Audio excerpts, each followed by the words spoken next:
जशपुरा चैत्र महोत्सव उद्यापित कटक सदर निर्वाचन मंडली अधीन जशपुरा आयोजित दिनिया चैत्र पर्व महोत्सव उद्यापित हो उद्यापनी उत्सव में अतिथि भाव महाकलपड़ा विधायक दुर्गा प्रसाद नायक, कटक सदर विधायक इंजीनियर प्रकाश चंद्र सेठी, खुर्दा विधायक प्रशांत जगदेव, युव शिल्पपति स्वरूप सुमन दास, हिंदू जागरण मंचर प्रांत संगठक तन्मय दास जोग देते। ग्रामांचल में सांस्कृतिक कार्यक्रम आयोजन कर लोकों सहर परिवेश आभास देवा मूल लक्ष्य बोली मंचासीन अतिथि मैंने कही। सभारे विरंची नारायण पंडा स्वागत भाषण देते, रघुनाथ चौधरी संयोजना करते एवं दिपेश मंच परिचालना करते। शेष में राज्यर प्रतिष्ठित कलाकार नृत्यशिल्पी मैंने सांस्कृतिक कार्यक्रम परिवेषण करते।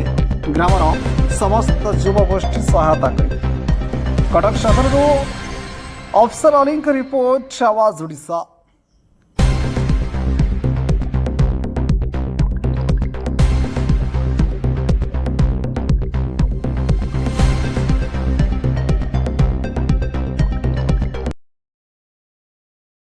जसपड़ार ओडिशा रे जेतबेले महोत्सव माहौल चलची सेतिरे ये चैत्री महोत्सव जसपड़ार युवक बंधु मानकु मु धन्यवाद कृतज्ञता देवी।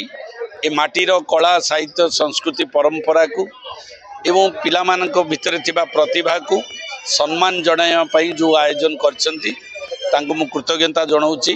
ता सहित स्थानीय विधायकर संपूर्ण सहयोग एवं आम गहन रे महाकालपड़ार विधायक दुर्गा बाबू एवं मु एटी उपस्थित थिबारु आमको निजको गौरवान्वित मन करछु।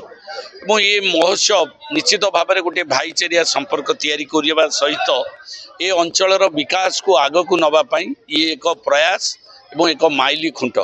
मु आशा करुच्ची ये युवक मैंने आहरी आग को आग करंतु। विधायक महोदय मध्य प्रतिश्रुति एवं प्रतिज्ञा करिसेंती जे महोत्सव माहौल भितरे ये अंचलर समस्त दल बल निर्विशेष समस्त को एकत्रित करी ये अंचलर विकास को आग को नेबे एवं एथिरे सरकार समस्त साहाय्य सहयोग कलाकार मानक सर्वोपरि विकास धारा को आहरी आग को नवापाई ये सहाय हो।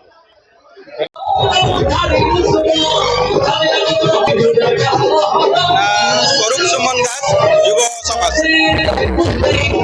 आम अंचल चैत्र महोत्सव जे कि प्रथम वर्ष आम कटक माटीर कटक सदरपुर इंजीनियर प्रकाश चंद्र सेठी विधायक महोदय मत निमंत्रण करते